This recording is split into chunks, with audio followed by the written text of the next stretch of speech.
What is going on, guys? Welcome back to my channel. Slinky now here. This is the first episode in the OKC Thunder news, or just OKC Thunder related video, of me talking about the Thunder. So I'll just get straight into the first topic I'm going to be talking about. It's just a light one first.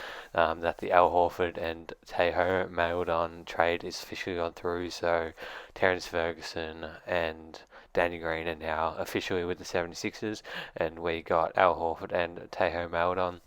Um, Next is that Trevor Ariza will not be with the Thunder. I'm not sure if it's for the whole season or it's just definitely for the start of the season.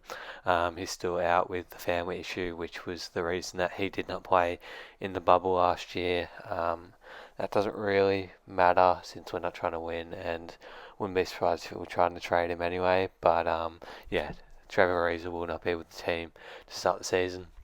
The next story is a kind of big one. That two Thunder players did test positive for the coronavirus.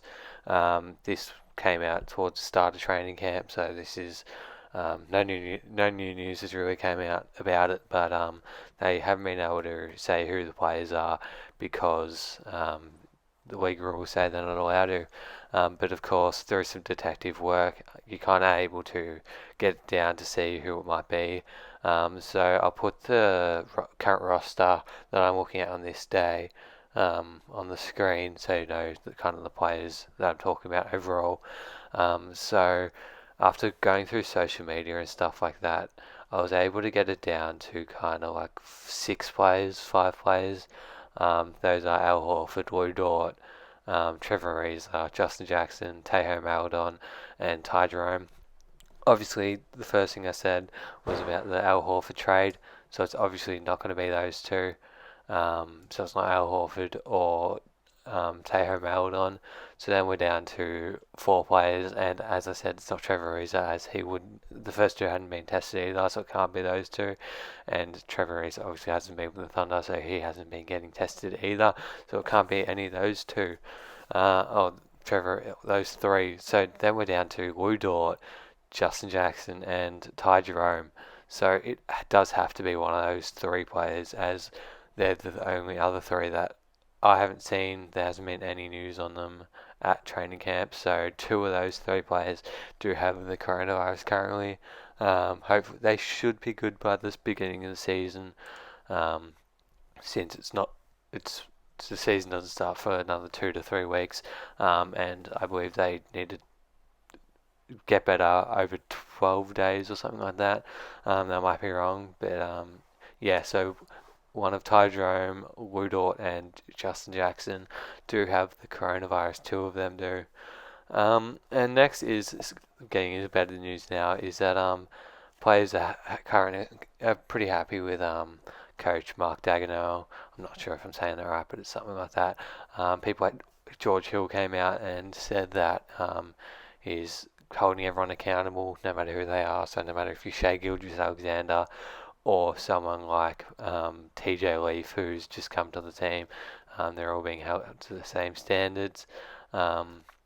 And also, people are just saying that he's created a good environment. I believe it was Alexej Pokusevski. I'm definitely saying that wrong, but yeah, it's just said that he's been creating a good environment and has been a good coach so far just in training camp.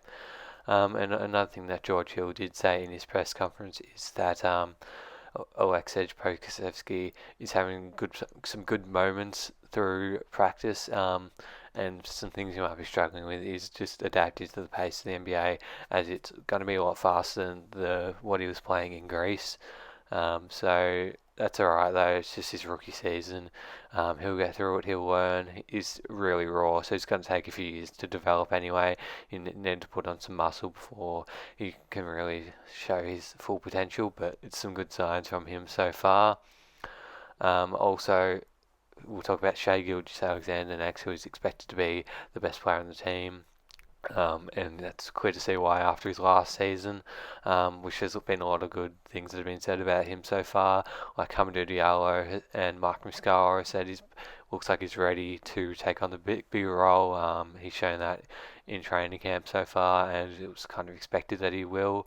And also Shai has come out and said that he's put in the work to be ready for it. And things like having Chris Paul last season was a big help to him to be able to prepare for this season where he'll most likely be running the point guard, um, unless something else happens. Um, and also George Hill said that Darius Baisley has been a sponge so far in training camp from people like him and maybe other vets on the team, and also that he also Darius said that in his press conference that he wants to be put in positions that he might not be comfortable, like guarding different people, like maybe smaller guards or like maybe bigger centers. So he wants to be challenged this year defensively, just so he can develop as much as he possibly can. And then next, I'll just talk about the roster. So currently there are 22 people on the roster, which needs to get to around 15 by the beginning of the season, so we still have a while to cut that down. And then plus two-way players, which we just signed two today, which are Moses Brown and Josh Hall. So there are two-way players at this current point in time. And then we still have two camp invites, which are still with the team, which most likely will not be with the team at the start of the season. And then people like Trevor Ariza obviously aren't with the team, but I don't think we'll have the money to buy him out. So I feel like the top 15 is kind of set as, again, I'll put that photo of the roster up on the team, which kind of splits it up into the top 15. Then we've got the 3, which would bring it to 18. And then the 4, which is a two-way player in the camp invites. And then just this is news that is coming out today about the team. So Taylor Maladon and Alexej Pokusevski, they've officially signed their rookie contracts today, so they're officially with the team. That's just small news, but it's exciting to finally see them officially signing their contracts.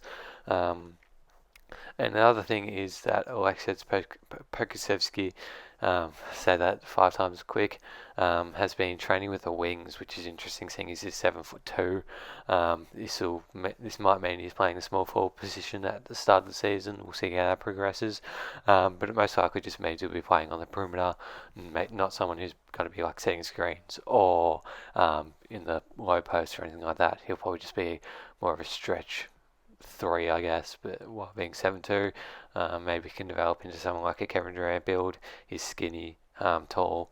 We'll see how that goes. He seems to have some good ball handling skills from the highlights that I've seen, but yeah, we'll just see how he progresses. And then the final thing of today is that coach Mark Dagenauer has said that the guys are full of energy in practice right now, which is a good thing to hear from a young group who is expected to be pretty bad. You might expect to see some low energy and just some low motivation, but it's good to see that they've kept it up, and will be an exciting young group to watch all year. We'll see how long that hunger does last, though, seeing as if we start losing a few games, it might start to get to a point where that morale does start to go down, and young teams not going through a lot might struggle to keep going. But yeah, that's all the news for this week's training camp. I'll be back. The preseason starts on Friday, I believe Saturday for us. So I'll probably be back on Sunday with a new video explaining what went through in that game, the positives, negatives, and if any news comes out, I'll be here to talk about it. So thank you guys for watching. Make sure you like, subscribe, and check out my Twitch if you want to see me playing games like MK2K21. Yeah, thank you.